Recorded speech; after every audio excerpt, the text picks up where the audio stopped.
Thanksgiving is the next holiday on the calendar, but we are going to talk about Christmas. And for that, we are bringing a little bit of Scranton to New York living. Brian Baumgartner captured the hearts of Office fans throughout the series' 9 seasons, from his famous chili scene, to the Pet Turtle saga, to his absolute objection of cupcakes.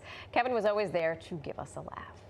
Now Brian has teamed up with one of the brilliant minds behind the scenes at The Office, executive producer Ben Silverman. They've teamed up to write their second book together. So The Night Before Christmas at Dunder Mifflin is on sale now, just in time for the holidays. And both Brian and Ben are here, so let's bring them out. Welcome to New York Living. Hey, Hi, Amy. Hi, look at this. Hi. What a day to come in. I know, very exciting. Good to see you. Hi, how are you? Oh, my Good to see darling, you. good to see you again. Please make yourselves at home. Thank The most uncomfortable sofa you'll ever sit on. Here we are. What a morning, what a morning. Okay, first and foremost, how many times did you guys get stopped walking up 42nd? Or did you have like a fancy driver in security? we did not walk up 42nd. Yeah. Sorry, we did only not. do that Yes. after midnight. Okay. Oh, you're so funny. So let's talk about this book. When did you guys decide to team up and write it? Well, we obviously love our Christmas episodes. Yes. The Christmas episodes have become completely iconic for the show. People watch them in marathon loops around Christmas time as a family. And we really wanted to give a gift to the fans of The Office. And we thought we had an opportunity to do something in and around Christmas because of how popular those shows were.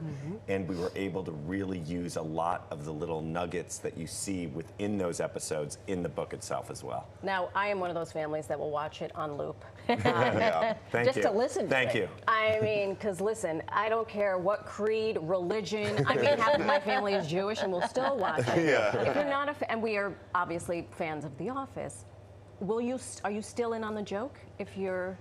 Oh, I think so. I mean, you know, because I think that there are people now, to Ben's point, who are binge watching the Christmas episodes like I used to watch Elf or like A Christmas Story or whatever. So I think there's some familiarity. I mean, if you live in this culture, you've probably seen or heard references to chili or whatnot. Sure. And so, yeah, we've tried to put little Easter eggs in here that are related to the characters, but it's also a fully unique story. But to Ben's point and to your question, it's really meant to bring families together during the holidays who have your parents, your kids, your brothers and sisters who watch. You know, I used to read The Night Before Christmas as a child, like the original Night Before Christmas story. And so I think sort of our intention as a wink to that would be maybe your young child doesn't get every joke, but reads you the story of The Office. And then reads his or her grandchild the That's same right. Christmas story of The Office. And we've watched this show bring generations together. Some of your crew were like, oh, my 10-year-old son now. Yeah, that's right. Right out there. Yeah, and so you're watching, as other shows, it tends to be the same viewer is rewatching the show. Yeah. Our show gets younger and younger and younger as new Repopulates. technology has delivered it to new audiences. That's right. Do you guys have your own favorite episode, Christmas episode?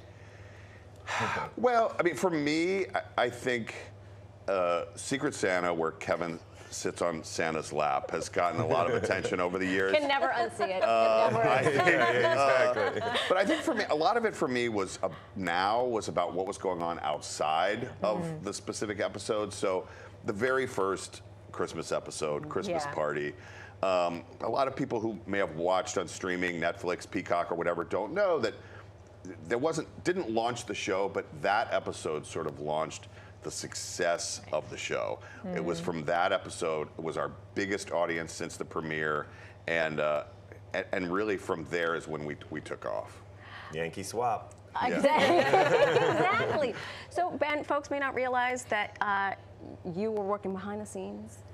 When did you know? Because you look at it, you know, you're the talent, capital T. With all due respect. I take cars down 42nd Street. No I one don't can walk. browbeat you down 42nd. He does get recognized everywhere we go. Is that right? Yeah, everywhere we go. And people are constantly coming up to him. And a lot of people know him as Brian because of his work post office. but many people are screaming Kevin, Kevin, or Kevin. shocked to see it. I'll tell you the story that happened to us yesterday. We walked into a building, security desk, one person standing there.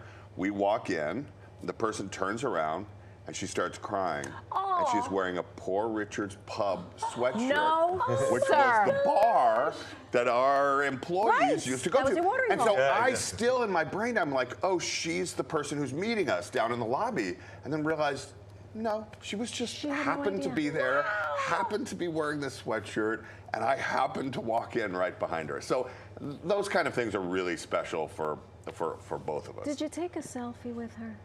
I think we did. Yes, we did. Yeah. And she really wanted a hug. Yeah. So, she did. Yes. She really wanted a hug. Yeah. What, I think about the show so frequently because it really was the rubric for so many shows that came after it, breaking the 100%, fourth wall.